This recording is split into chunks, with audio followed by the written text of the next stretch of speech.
What's going on, everybody? Glad you're here. You are listening to the Genuine Leadership Shift. I'm Austin James Crawford, and we're just here to create a space to talk about some real leadership, hard truths, and the work it takes to do the right thing and be a great person. Let's get into it. And today is a part 1 of 2 conversation with my wife, Bethany. This first part explores her new transition in season of her professional career, just some emotional processing. There's going to be a little bit of courage and a little bit of fear, but I think ultimately this is just the focus on the power of pausing before stepping into another chapter in your life. We also like to call that slowing down to speed up. Stick around. You're going to love it.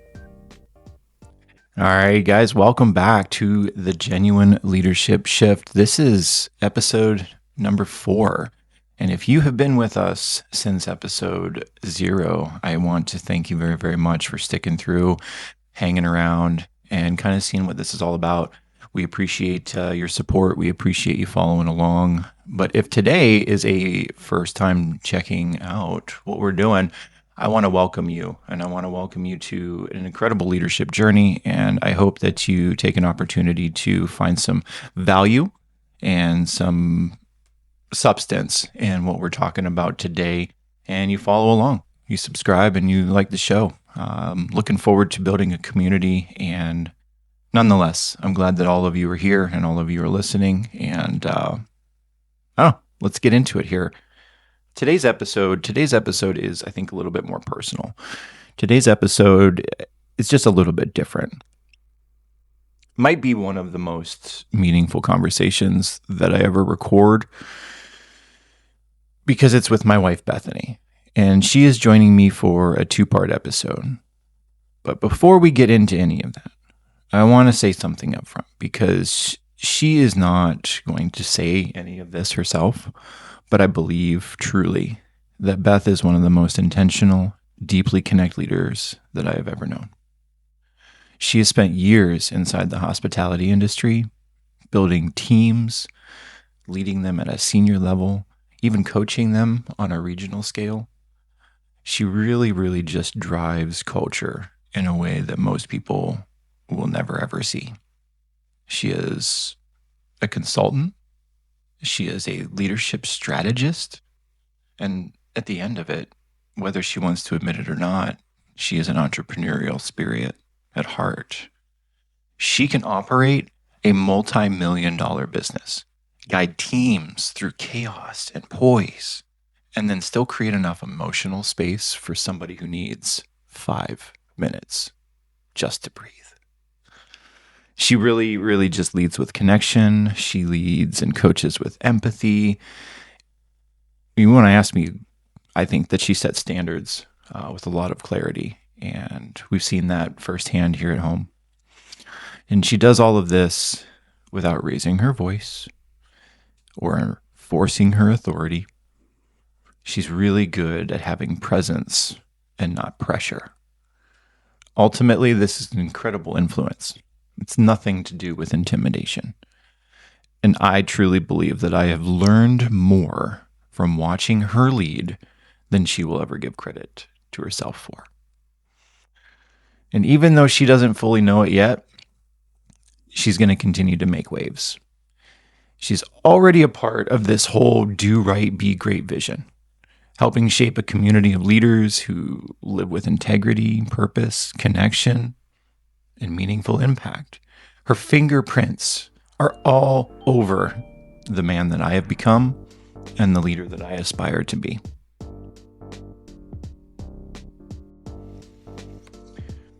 So why this episode? Why now? Because Beth is actually standing in a moment that a lot of people silently find themselves in. A moment, I think, of transition.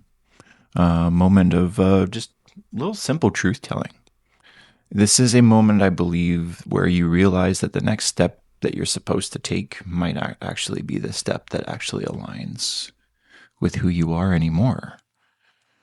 She's stepping away from a job that she has been phenomenal at. Not because she's quitting. Not because she's unsure of her value. And no, not because she's lost any sort of passion, but because she has chosen to choose clarity. She's choosing intention. She's choosing to slow down so that she can speed up on purpose. And that's incredible. She's taken a little sabbatical. She's actually traveling to Portugal solo. Yeah. For those of you that know her, know that how incredible this choice is. She's going to take this time to reflect, to breathe, to heal, to reset, and maybe just reconnect herself in ways that you simply can't just do when you're always producing, right? When you're always responsible, when you're always leading, and when you're always on. I don't know. I think her story matters, not just to me and not just because I'm her husband, but because this can be so impactful to anyone out there who also feels stuck, feels tired, maybe burnt out, misunderstood, a little bit unsure, or just afraid to admit that something that they have been doing no longer feels like home. This episode here is not about walking away from responsibility. I want that to be very clear. It's about walking toward honesty. None of this has to do with being lost. It has absolutely everything to do with being brave enough to choose the right map for the right chapter. So today is part 1. Where is she at? What she's learning, what she's feeling, and the courage it takes to say, you know what? I need a moment to breathe before I take my next step. And then for you, those of you sticking around, part two will happen when she comes home. And at that opportunity, we'll be able to welcome her back from Portugal, and we'll talk about what's changed. We'll talk about what's shifted, maybe even what's healed, and who she's discovered or become, I think, along the way. So, Beth, thank you so much for being here. Let's jump into this. Let's start right where you are. When did the quiet background feeling, that tension that we sometimes ignore, maybe turn into something you couldn't push aside anymore? And could you walk us through the moment or the stretches of moments, maybe when you realized, I need a pause, something's got to shift? What was happening inside you? What was happening around you? And did you know it wasn't something that you could just power through anymore? Okay, sometimes you have hard guests. I don't know what to tell you. So many little seemingly insignificant moments that as professionals, we just think, ugh, this is rough. When looking back, I feel like this has been building for the last year or so. When I lost true sight and intention of personal goals, when my perceived value is so tightly connected to the successes and opportunities of our team, our struggles as a team felt like my failures as a leader, and when so tightly connected, my failures as a person. Feeling the massive internal swings and in looking back, identifying that my worth was dependent on my ability to be successful and well-performing for our team. I wasn't able to see or identify in the moments. However, a recent getaway to Sedona provided some much-needed clarity. While in Sedona, I was able to feel like me. It was a novel feeling that throughout years of therapy and hard work, I actually enjoyed. When returning to my job, it all hit me at once. The to-do list that grew, the ongoing struggles of our industry and our team, somewhere in there, things just felt different. Like my ability to fix things would come at the opportunity cost of my happiness and my view of myself. I watched myself navigate a routinish issue with uncertainty and apprehension, and this was foreign, and in looking back, I was scared. Scared my decision or next step would be wrong and would cause my worth to feel jeopardized. So I hear you saying it wasn't really gradual. Or did you hit it all at once? Like, okay, I can't keep running on this treadmill hoping that it slows down on its own. So I think for me, it was gradual moments until it wasn't. Once putting together all the small pieces and really sitting in the uncomfortable feelings that I was feeling, it became clear that something was going to need to change. And I'd rather be aware, involved, and present in that change than being robotic and just trying to get through or not performing to my abilities. Yeah. I mean, that's great. I think I can relate on some of that too. We actually just came off of episode 3 where we talked a little bit about walls that leaders hit and how soft the transitions are, and that feelings they build up over time. You know, it's definitely not like those buildups are bad. It's just a really nice way to see. I think evolution is essential in our success.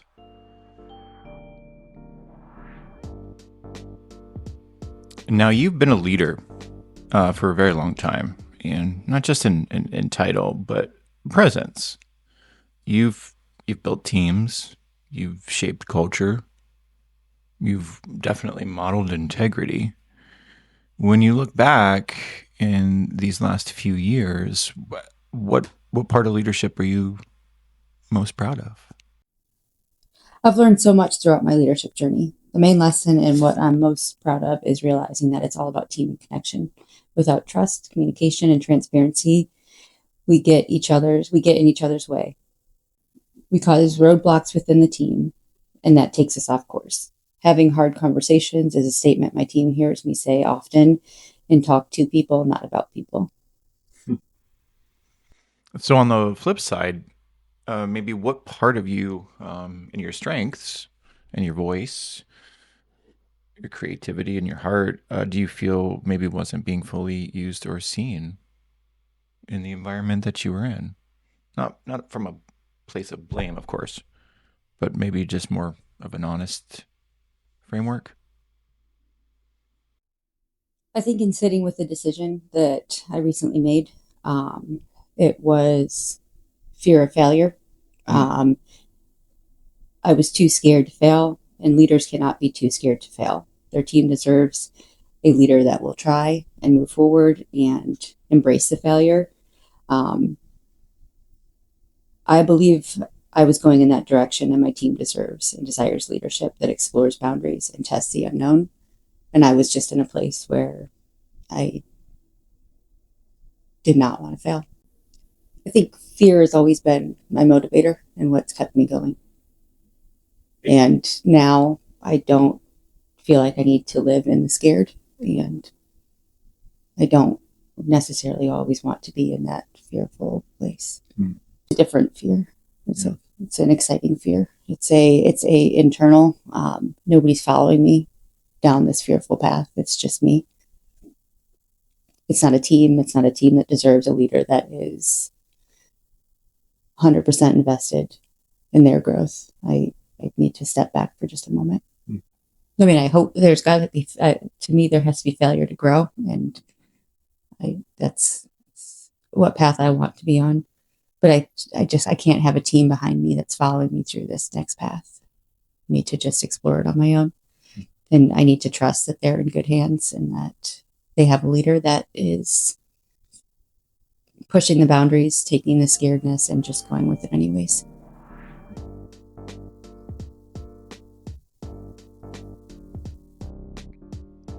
Oh, wow. Yeah. I mean, talking about fear is a very, strong emotion for sure. And I don't know. I think that make decisions impacts your emotions. What was maybe the hardest part emotionally for you? And what was the relief? Maybe anything inside your body that finally relaxed for the first time in a long time when you made that decision to step away? There was a lot of emotions tied to that. And people close to me can probably relate to that. It was all of it. It was fear, ego, anger, sadness, relief. And I'm still in the process of understanding all the emotional attachments and how they relate to my role, position.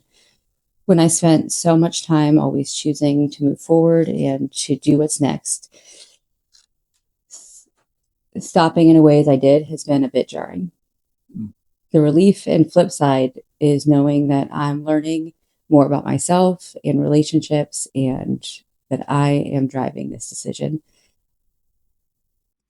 Well, yeah, I mean, I guess, when you lose something a little bit, part of that loss is emotional and can be maybe, did any of it feel like grieving? Like saying goodbye to a version of yourself? Or maybe saying goodbye to a season that had shaped you or a role that meant something even as it had changed? Yeah, absolutely. I feel like it took somebody in my life to say, I think that you might be experiencing grief, to really wrap my head around it. And it was a good moment to look back and realize that just 10 days before my decision, I was speaking with some well-respected members of our group about how I didn't know what was next for my goals because I just couldn't see myself leaving my current position, not from fear or anxiety in that moment, but from true admiration and love for what we had built. Answering the what's next goals question was eye-opening for me and telling for me as well. I love goals. I need them. Without them, I didn't realize how lost I was feeling. And I think that also led to me not having clarity in my future. Yeah. Well, maybe I want to circle back here a little bit because I feel like fear and courage, they go hand in hand. But the fear kind of seems to be the feeling that you're carrying the weight with. Now, I know that there's always going to be fear, right? When we walk away from something familiar, whether we know that the choice is right. And I think that you already mentioned that, and we spoke on that a little bit. But is there anything specifically that you felt like scared you the most about this step back or step away? Yeah, for sure. It was honestly the thing that kind of pushed me to actually step away. I was scared of other people's perception of my decision and the optics of what that looked like. And in sitting in that, I had to realize that my fear of failure and my fear of upsetting or disappointing somebody else couldn't lead my decisions. Was fearful of upsetting or disappointing my team, my bosses, my family, everyone in my life. Well, I do agree. Wow. That sounds scary, and it can sometimes feel a little bit performative, right? We can't always right away change our perspectives of the world, and nonetheless, I'm just impressed with your journey here. This has been a big leap, it's a big jump, and I really truly believe it's going to be super impactful. But maybe rather than focusing on right now, like what feels like a negative thought process centered around fear, is there anything that is exciting most about this new season? Not just, your trip to Portugal. I know you've got a trip planned to Portugal, but more excitement around the space to kind of like breathe and rebuild. Yeah, I think the same thing that scared me excited me. What if I was scared and did it anyways? That's all I wrote for that one. All right. Well, short, sweet, feel the fear and do it anyway. Fantastic. That is great advice. Great mantra to live by. So maybe let's talk about Portugal. Let's, well, actually, and for those of you who obviously can't see this recording, every time I mention the word Portugal, she just like smiles, beams up, lights up just a little bit. And it's absolutely beautiful to see. So I think why Portugal? Let's talk about that a little bit. Why now? And what did you feel like in your spirit? Was there anything that calling you to this place? Was the right season? I don't know. What made this the right choice for you in stepping out to do something, in my opinion, so bold and beautiful? Well, why not Portugal? There's always been a moment to, I've always wanted to explore solo traveling ever since I stopped being scared of every human in the world. And I had just left my job. It's the off season for tourism in Portugal. Obviously, I needed to be fiscally responsible since I had just made that financial change for our family. So economical flights and accommodations in the off season were great. And I genuinely had a feeling that if I don't do this now, then when am I going to? I'm always good at wanting to get something, or I'm always good at wanting to do something and then being scared and saying, I'll do it later. I'll do it later. I'll do it later. And this felt like something I needed to do and push myself to just commit to.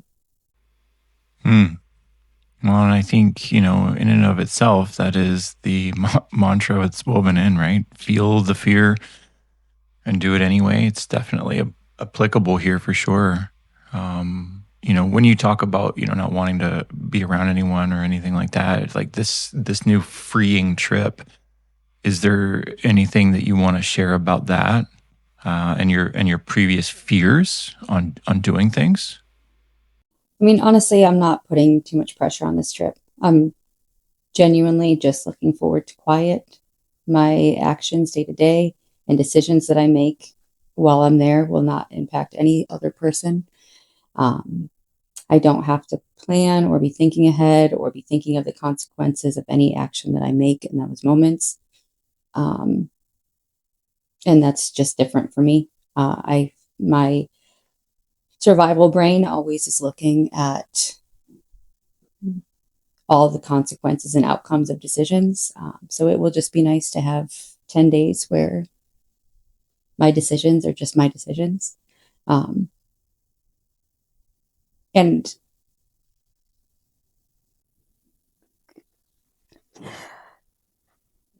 can I tell the coffee story? Yeah. Okay. And I think I was telling you a story when we were talking about the Portugal trip and trying to provide clarity as to why this trip was important to me.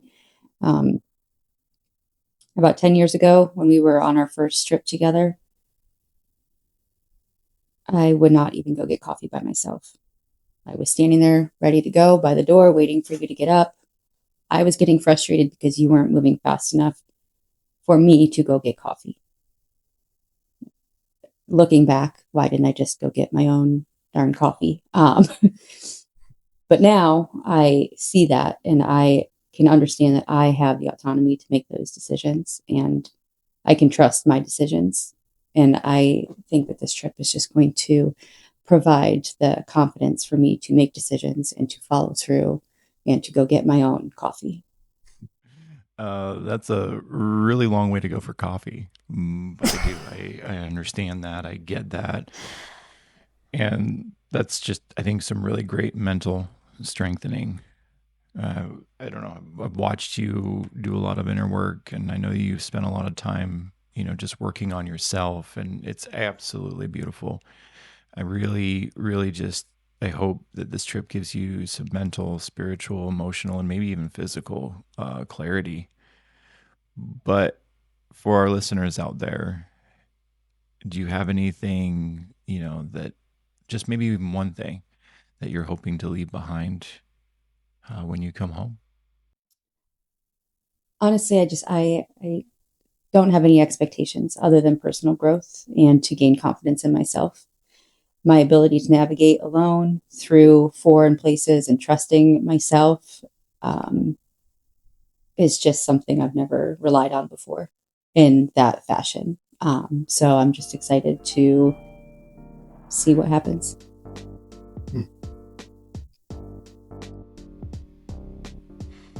Well, I mean, leaving behind, right?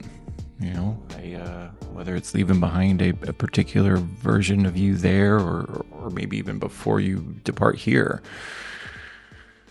But maybe just talking a little bit about, there's got to be people out there a part of our mission and a part of our vision with this podcast is to create a community that's centered around people that want to grow themselves. And, we're all coming from a place of feeling stuck or burnt out or scared, maybe unsure, or maybe like that they've even outgrown their environment, but they don't even know how to say that out loud yet. I don't know. Do you have any advice, or what would you say to that person, from your own experience? Just that it's natural. It's a natural part of growth to feel like that. It's healthy. It's not that something's wrong. And to use those moments as opportunities to ask yourself what's next. Feeling that feeling of uncertainty is not bad. And don't try to ignore the feeling of being stuck or unhappy, because that doesn't work. Embrace it, feel it, and know that you have the opportunities to decide what's next, and you have a voice to make that happen. Wow, that's pretty powerful. And sometimes, we've got to slow it down, right, in order to progress forward. Or maybe, quote unquote, take a few steps backwards to be able to realign and move forward intentionally. So for you right now, in this exact moment, what does slowing down to speed up mean? What does intentional growth mean? And maybe you could just share a little bit about what does choosing yourself, not from a selfish standpoint, but a responsibility standpoint. What does that mean? You got to take care of number one before you can take care of other people, right? What does that mean? Where I am right now, all feels new to me. Earlier in my career, feeling the unknown of what was next is what drove me to work harder. I think, as I mentioned earlier, the fear is what drove me, and I think pushed me outside of my comfort zone. So this is a little bit of a new feeling. Currently, I cannot see what my goals are, and I'm hoping that slowing down will allow me to find that clarity and create the path to my next goals. I feel like where I'm at right now, so deep in my role, I can't create goals when I'm unable to see what's next. So the goal here is to slow down, focus on what's next, and push forward with that goal. Wow. I mean, I think choosing yourself intentionally, it's a great impactful move. And I think, us as connection-driven leaders or hospitality leaders, we tend to be so servant-like. I think that, we are designed, or maybe it's just like woven into a connection leader's DNA. With us being designed like that, we would just want to help others first. I don't know, maybe because it's easiest, or, because it just seems so natural to give to others. But being intentional for yourself, man, that's great. Taking care of others is easier than taking care of yourself, really, if you think about it. I mean, taking care of others, you see their vulnerabilities, but you don't have to share your own because you're just taking care of them. I mean, vulnerabilities, yeah, it's uncomfortable. It's something I think that we all work so hard to cover up and to hide or protect. And I don't know.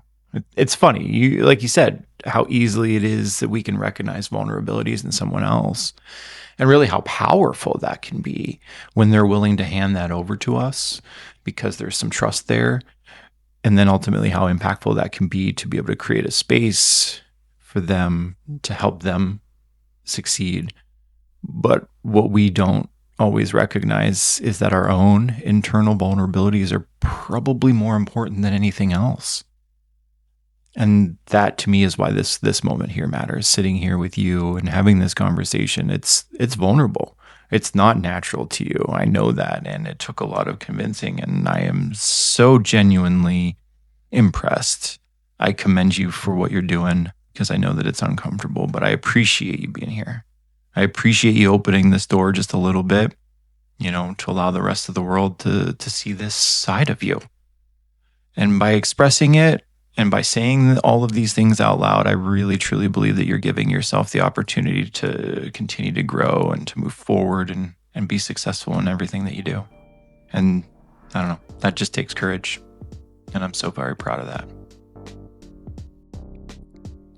So, I guess coming off of vulnerabilities, and you and I have had to learn a lot about how to be a little bit more vulnerable with each other. And I think, though, that the season that we're both navigating through has definitely pushed us to show up a little bit better for each other in different ways, maybe even ways that we didn't know that we needed. And so I was hoping maybe you want to just share from your perspective what has support looked like during this transition. It feels great. I've always supported myself, and there was really never a minute of let me depend on somebody else so that I can just relax and feel safe and think about what's next. So the support is nice. It's scary, but it's also welcomed and a foreign feeling, but it's good. How do you think that this season has changed the way that we show up together as partners or teammates? I think there's more gratitude and clarity and an understanding that we are individuals and we are just doing the best we can, wanting the best for each other, wanting the best for our family, and understanding that there's going to be bumps and drops and changes, and supporting each other is what we need to be able to do throughout this time. What does that support, look like for you? Is there anything maybe specific that you feel like we want to reflect on even further? I guess let me start with myself. For me, I think being able to recognize what you're going through has been a real tool. It's pulled things out of me that I didn't even realize were there. Things that I think been able to just lean into a little bit more deeply in this season of our life. And supporting you without judgment, without fear, without any sort of doubt, and recognizing that that is actually a normal, healthy part of a relationship, especially in a leader's life, in a husband's life. It's given me, I think, a new level of perspective, not just for our relationship, but how we lead each other, how we are going to lead together, and then how that leadership actually can carry outside of our home. It's certainly reshaped, I think, what support may look like for me. Because it's not about me and what I want for you or what I want for someone else. I think it's about seeing you or them more clearly, honoring you where you are, and choosing to stand there with you or with them. And to me, that is something that's beautiful, something that I recognize and genuinely, want to continue to grow in on how I support you. So it's been a little bit therapeutic. It's beautiful. So thank you. Of course. And also taking that to the next level. It was hard for me to be proud of your successes while feeling competitive with you. I know we've shared a couple moments of you getting accolades and my first reactions not being the supportive partner that I want to be and that we have worked on being for each other. And that was a moment of, is my ego going to affect my family? And that just, you and I have grown so much, and we've done so much work, that a career should not be something that gets in our way, especially when all of these other changes are happening and all of these things are lining up for this step back for me. So focusing on relationships and my nieces and kids and all of the good things going on. Plan is. And you're talking about relationships there, right?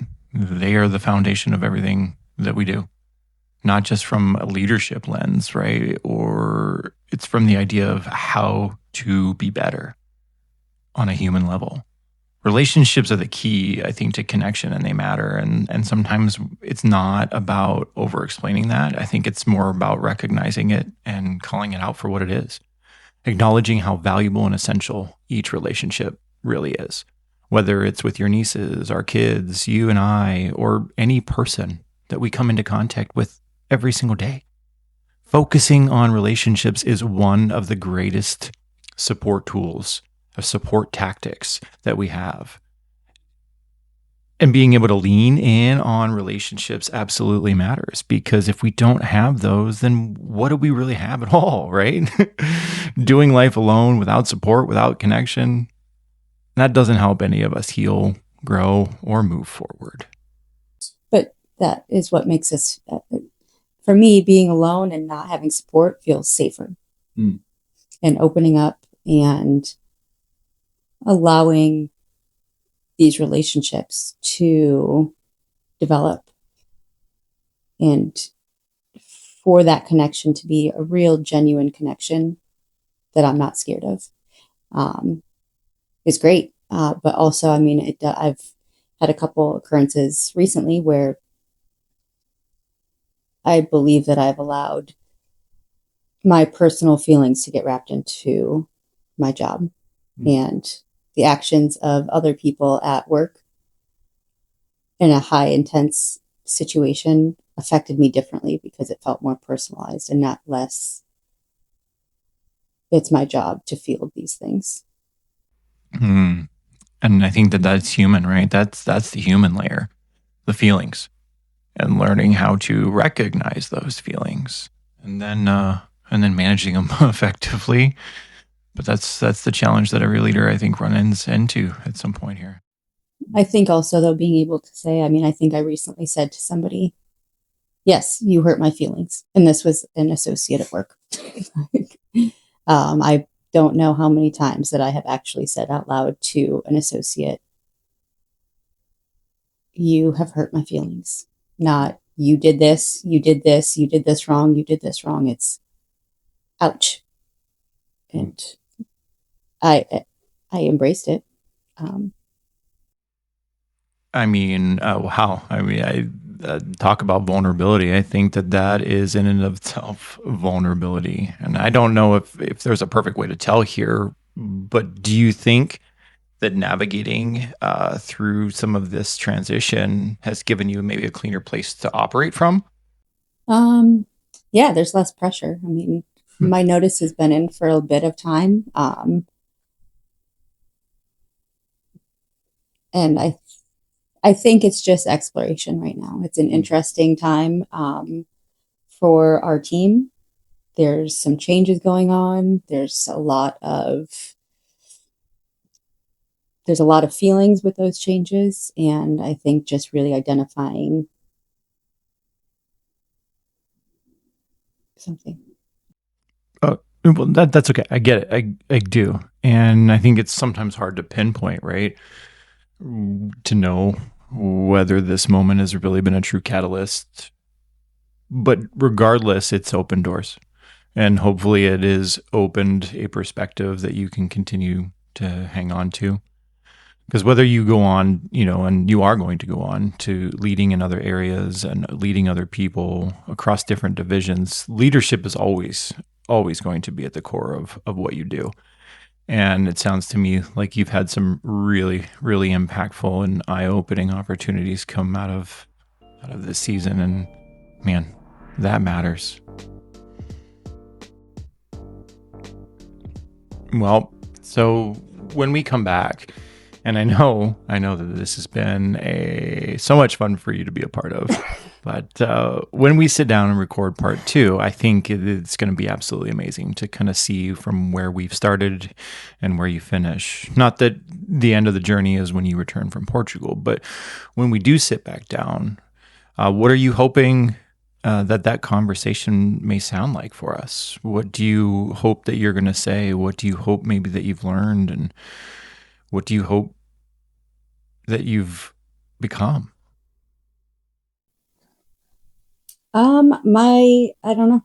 I'm really hoping for better understanding of gratitude and clarity, and really feeling fulfilled with a new sense of purpose. I think, again, setting goals and not really having that goal of what's next is a little difficult in this moment. So I'm hoping to find that clarity and purpose soon. All right. And I guess, and then last question. What do you want future Beth to thank present Beth for?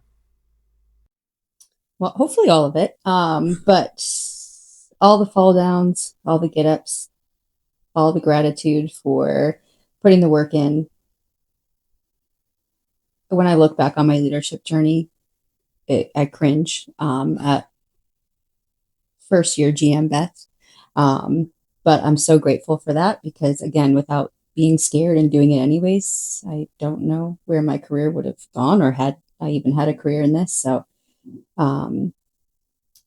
I appreciate all the years of self-discovery and healing, and then just being able to trust in myself first, and then others. Trust. Yeah. We've talked about it in the past about trust being a currency, right? Something of value, something very powerful.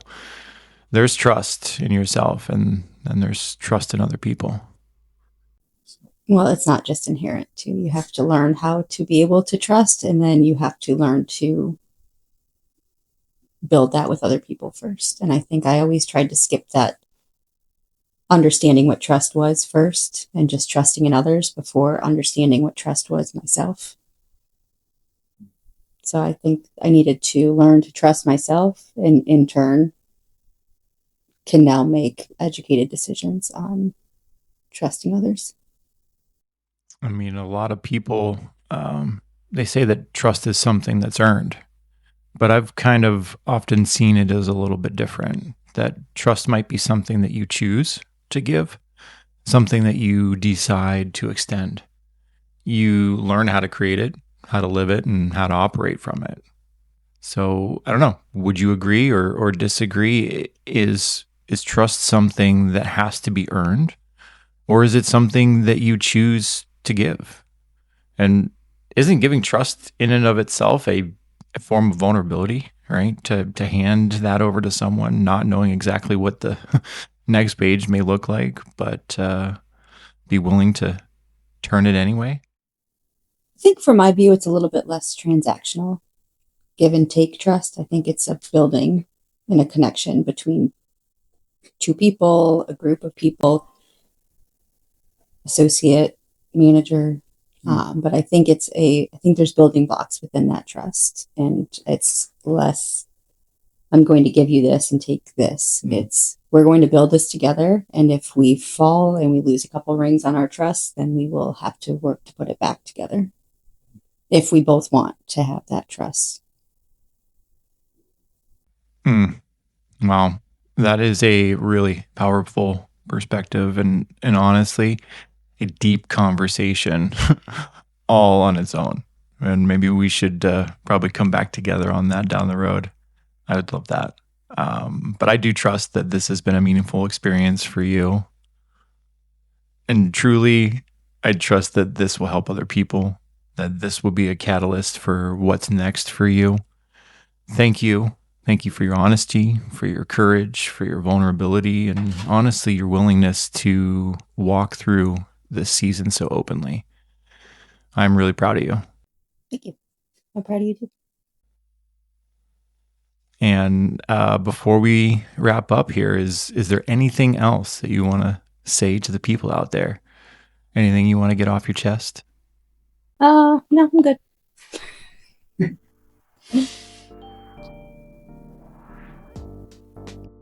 Well, I guess just remember, guys, this is only part one of a 2-part series, and I do appreciate you hanging in here and listening through.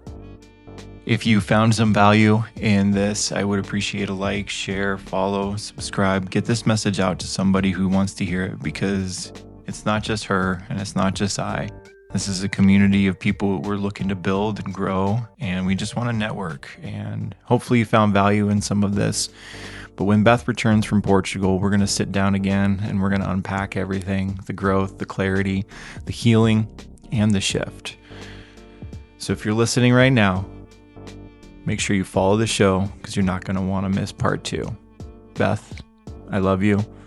And to everyone tuned in, thank you so much for being here. And always remember, do the right thing and be a great person.